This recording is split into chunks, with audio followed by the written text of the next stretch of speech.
Olá, sejam muito bem-vindos. Eu sou Jonatas Rosa, esse é o Porquê Sem Filtro Entrevista. Nosso papo de hoje é sobre a parada LGBTQIA+, de Sorocaba. Domingo que vem, dia 27, acontece a 16ª edição da parada LGBTQIA+, e a parada começa ali na Praça Frei Baraúna, a partir das 13 horas, e depois segue para o Campolim, tem uma caminhada até o Campolim. Mas para além de um dia de celebração, todo ano a parada tem um tema que tem o intuito aí de chamar atenção para temas importantes, as dificuldades, os problemas que a comunidade LGBTQIA+ passa. Esse ano o tema da parada é Democracia Sempre, Políticas de Emprego e Cidadania para LGBTQIA+. E justamente uma das principais dificuldades da comunidade LGBTQIA+, é no mercado de trabalho. Uma pesquisa da eLancer mostra que 20% das empresas do Brasil não contratam pessoas LGBTQIA+. Essa mesma pesquisa mostra que 61% das pessoas que são LGBTQIA+, escolhem esconder a orientação sexual dos colegas de trabalho, aí, dos amigos de trabalho. Tem outra pesquisa, que é da Center for Talent Innovation, que mostra aí que 33% das empresas no Brasil não contratariam de jeito nenhum uma pessoa LGBTQIA+, para cargos de chefia ou liderança. E a ANTRA tem uma pesquisa que mostra que apenas 4% das pessoas transexuais travestis estão nos empregos formais, 6% das pessoas trabalham em empregos informais e 90%, infelizmente, estão na prostituição. Para a gente falar sobre esse tema, falar do mercado de trabalho e a comunidade LGBTQIA+, a gente vai conversar com o Ronaldo Pires. O Ronaldo é um dos organizadores da parada LGBT aqui de Sorocaba e também do movimento LGBTQIA+, de Votorantim. Ronaldo, seja muito bem-vindo. Já quero começar perguntando para você, pedindo que você fale para a gente aí, por que foi escolhido esse tema esse ano, a importância de falar desse tema do mercado de trabalho e a comunidade LGBT? Esse tema foi escolhido, na verdade, ele tem três significados. Democracia sempre, a nossa democracia estava ameaçada no nosso país, então nós não abrimos mãos da democracia do nosso país, principalmente que lá atrás, na ditadura militar, teve a Operação Tarântula, que muitas travestis, muitas transexuais e também gays foram mortos, assassinados e também levados para o DOPS para apanhar. Então a gente tem que deixar claramente porque é democracia sempre. A outra, sobre a empregabilidade. Por quê? Porque o mercado de trabalho, ele nos exclui. Além de nós somos excelentes profissionais, mas nós não temos oportunidade de trabalho. Principalmente travestis, transexuais e também as gays, afeminadas e preta. Já são excluídos sempre já no RH, na empresa como que chama, de terceirizada. Na seleção já não ali às vezes nem atende com respeito e carinho essas pessoas. Acho que se a gente pensar, a gente tem uma escala de violência, uma escala de exclusão, né? Acho que toda a comunidade LGBTQIA+ passa por isso, mas quanto mais afeminado você for, quanto mais preto você for, se você for travesti, transexual, isso piora cada vez mais, né, Ronaldo? Sim, porque na verdade, quando chega na população LGBT, o ser preto, que já nós estamos num país preconceituoso e racista, ele já pesa. Quando é gay, preto, afeminado, pesa 3 vezes mais. Então, ele já é excluído na entrevista e quando tem entrevista. E essa população que acaba muitas vezes recorrendo à prostituição, recorrendo a outras formas de ganhar a vida, porque todo mundo precisa sobreviver, né, Ronaldo? Por isso que o outro do tema é cidadania. Por quê? Nós só vamos conseguir mudar isso daí quando você trazer a cidadania, principalmente para travesti, transexuais, transgêneros, né? Nós não podemos esquecer dos homens trans, trazendo a retificação de sua certidão. Porque com a retificação, ele vai ser reconhecido pela sua orientação sexual. Simples. Agora a gente vê que nos últimos anos, as empresas, as marcas têm se posicionado, têm feito propaganda, têm apoiado a comunidade LGBTQIA+, principalmente no mês de junho, né, que é o mês, eu memoro o mês do orgulho, tem isso, mas isso não está refletindo no mercado de trabalho. Esse é um dado muito interessante, porque o que acontece? Você ter o arco-íris na sua empresa é interessante para o marketing da empresa. Só que a empresa, ela não reflete isso no mercado de trabalho. E em Sorocaba, por exemplo, principalmente patrocínio para a gente colocar a parada na rua. É difícil o empresário, por exemplo, nos chamam lá, quero patrocinar, ou a empresa tal, por exemplo. É lindo de você ver a parada de São Paulo. 3 milhões de pessoas e aquelas marcas lindas, maravilhosas, mas elas só fazem a cidade de São Paulo porque lá é o marketing deles. Mas agora as outras cidades, elas nem nos atendem, nos atendem. Para outro ponto que a gente destaca é a falta de iniciativas governamentais nesse sentido. Não é nem para falar dos últimos anos, que além de não ter nenhuma iniciativa, a gente estava sob ataque terríveis o tempo todo. Agora a gente tem um governo novo, um governo que se propõe a ser democrático, se propõe a combater a desigualdade, a falta de oportunidade. O que você espera desse governo, Ronaldo?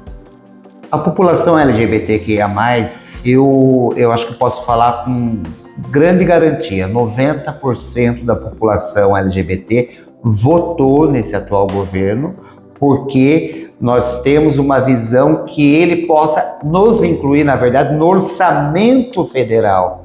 Porque a população LGBT só vai ter alguma coisa se ela nos incluir no orçamento. Inclusive, no PPA que está rodando o país, nós fizemos um movimento para incluir os LGBTs no orçamento.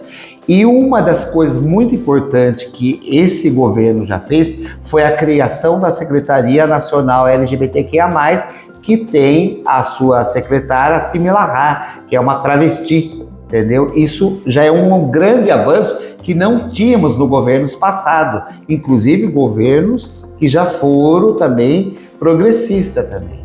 Então, é um avanço que nós temos e temos a esperança que possa melhorar cada dia. Inclusive, agora, não sei se você teve esse dado, o governo lançou um projeto para que se recolha, tenha cotas para recolher travestis e transexuais, para tirar elas da rua, elas irem para a escola e dar cidadania para elas no trabalho, dignidade, né? Você falou de políticas públicas, aí é um grande avanço você ter essa secretaria, ter uma travesti à frente que realmente entende do problema, vai entender como direcionar as políticas. Um dos pontos que a gente tem crítica, por exemplo, que a comunidade LGBT tem crítica, é não existir até hoje, mesmo tendo governos progressistas, como você falou, a gente não tem uma estatística oficial da violência contra LGBTQIA+, né? A ANTRA, o Grupo B da Bahia, são entidades que tentam fazer esse levantamento, mostrar como é que tá. Já passou da hora, né, Ronaldo, de ter uma estatística oficial para saber onde estão acontecendo esses casos, quem sofre mais, para a gente conseguir direcionar as políticas públicas.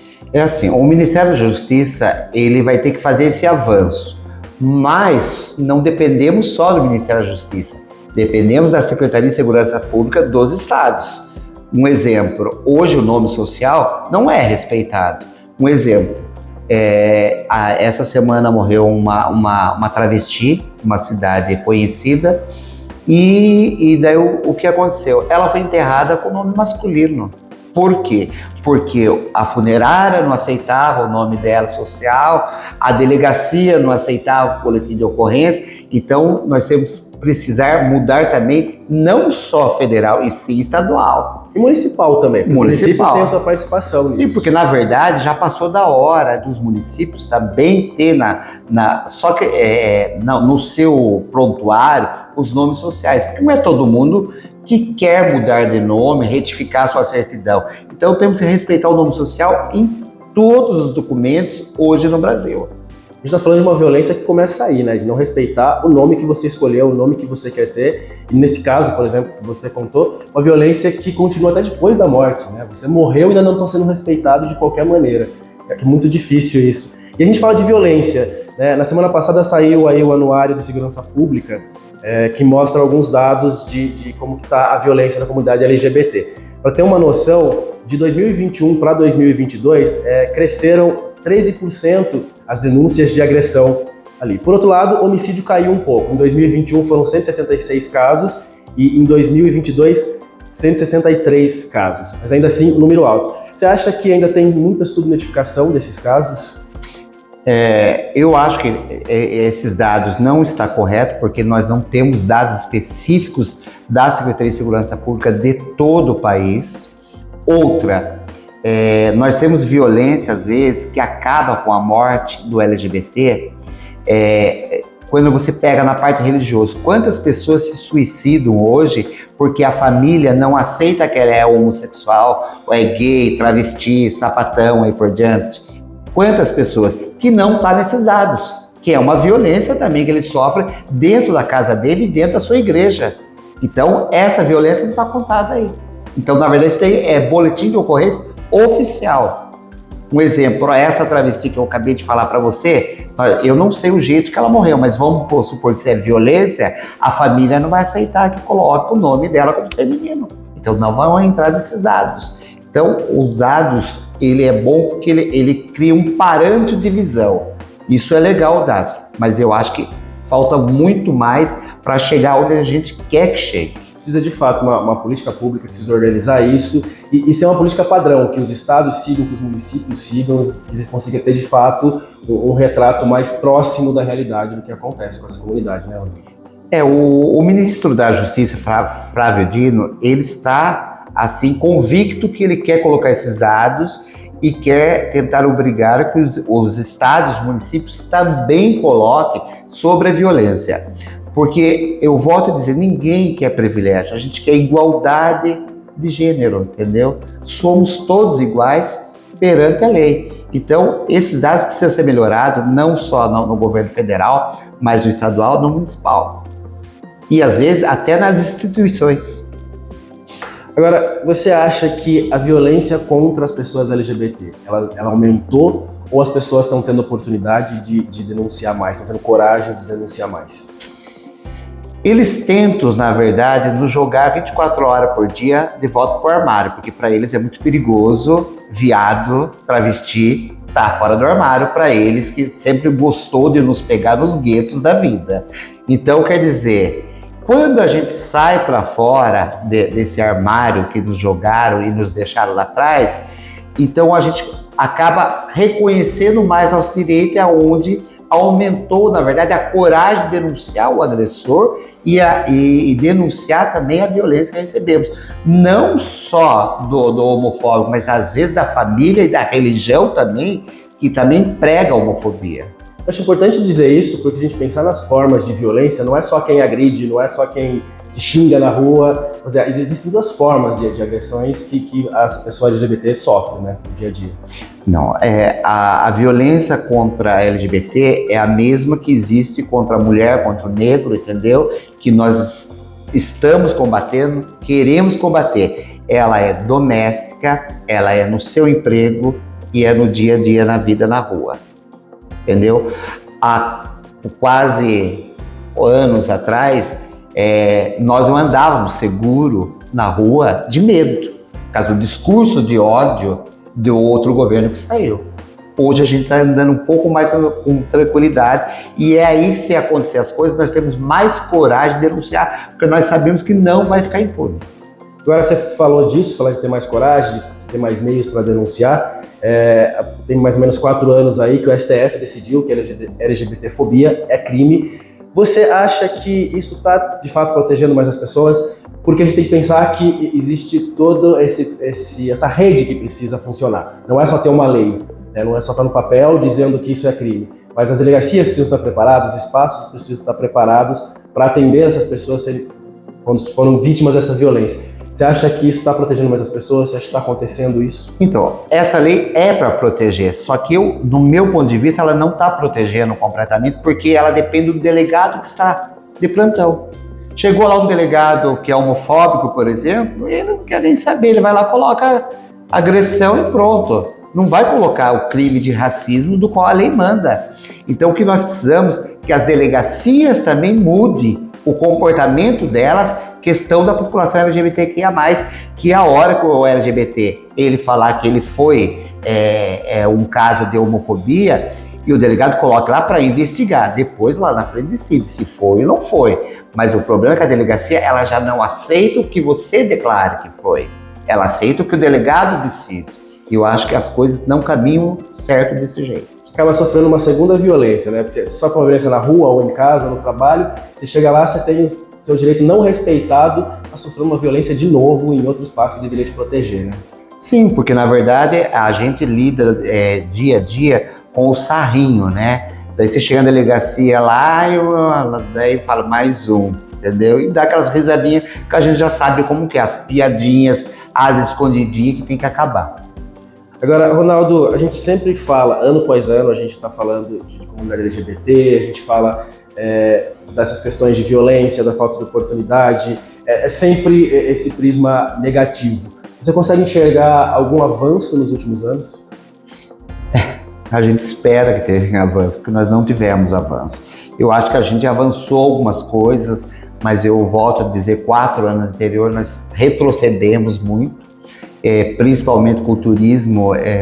Só para você, esse dado você acha que não tem, no turismo no Brasil, quem mais gasta é a população LGBTQIA+, do qual o governo anterior disse que não queria viado gay gastando no país, quer dizer, para ele não era importante. E não adianta, se você traz o turista LGBT, ele vai gastar no comércio, no mercado, e portanto vai trazer renda para o nosso país. Então que venham os LGBTs do mundo inteiro aí e venham gastar no Brasil, venham fazer turismo, principalmente em Sorocaba.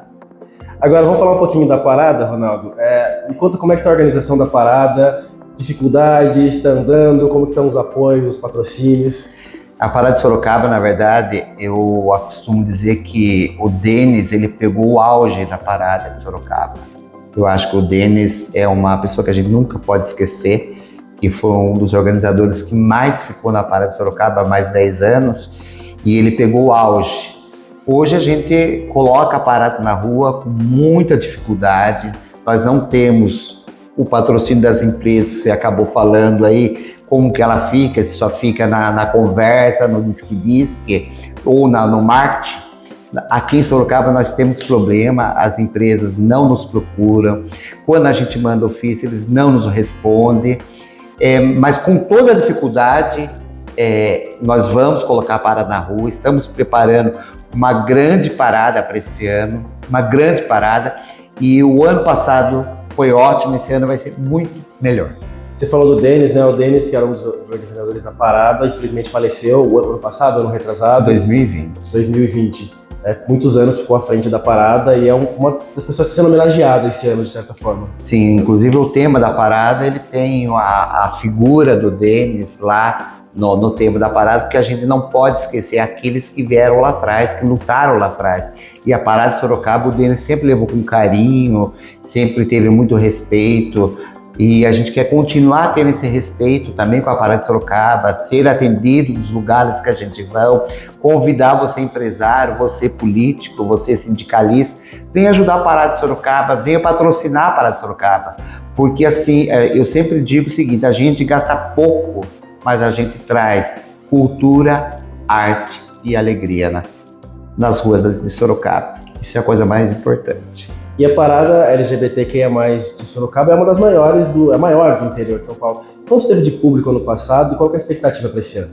Então, a gente tem expectativa, você olha pelos vídeos que temos, depois a gente manda para você uns videozinhos que a gente tem, pelo cálculo de visão, pela rua Cesário Mota, a gente calcula mais de 40 mil pessoas. Esse ano, o meu compromisso é trazer 100 mil pessoas para a parada de Sorocaba. Bastante gente, hein? Vou lotar as ruas de Sorocaba. Porque aquela história do marketing, sabe, Jonatas? Eles só querem investir coisas que passam de 100 mil para cima, entendeu? Então vamos trazer os 100 mil para cima para eles verem que a parada de Sorocaba, na verdade, ela está, questão de movimento, a terceira maior do estado de São Paulo, entendeu?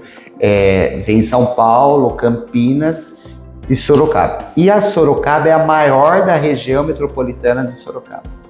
Então a parada acontece domingo agora, dia 27, a partir das 13. Concentração às 13 horas, a gente já vai estar lá com o trio elétrico. Um trio elétrico já vai estar lá presente, depois os outros vão chegando depois, porque o lugar não é tão grande, né? Não é uma Avenida Paulista, a gente pode posicionar todos os trios bonitinho, então eles vão chegando depois para eles também ter a alegria deles chegar na parada e se quem não participou da chegada dos trios, participe, porque é uma alegria você ver os LGBTs comemorando cada trio que chega. E esse ano temos esperança de ter 4 trios elétricos na parada de Sorocaba. Crescendo cada vez mais. Cada vez mais, queremos crescer cada vez mais. Ronaldo, eu agradeço muito sua presença. Boa sorte com a organização da parada e todo mundo que quiser tá lá domingo, só chegar. Vem com a gente, vem às 13 horas de concentração. Agradecemos a você, Jonatas, ao Porquê por essa entrevista e vem com a gente. Olha só, então não esquece, a parada LGBTQIA+, é domingo, dia 27, a partir das 13 horas, na Praça Frei Baraúna, ali no centro, pertinho, facinho de achar. O Porquê Entrevista, o Porquê Sem Filtro Entrevista fica por aqui, a gente se vê na semana que vem. Até logo.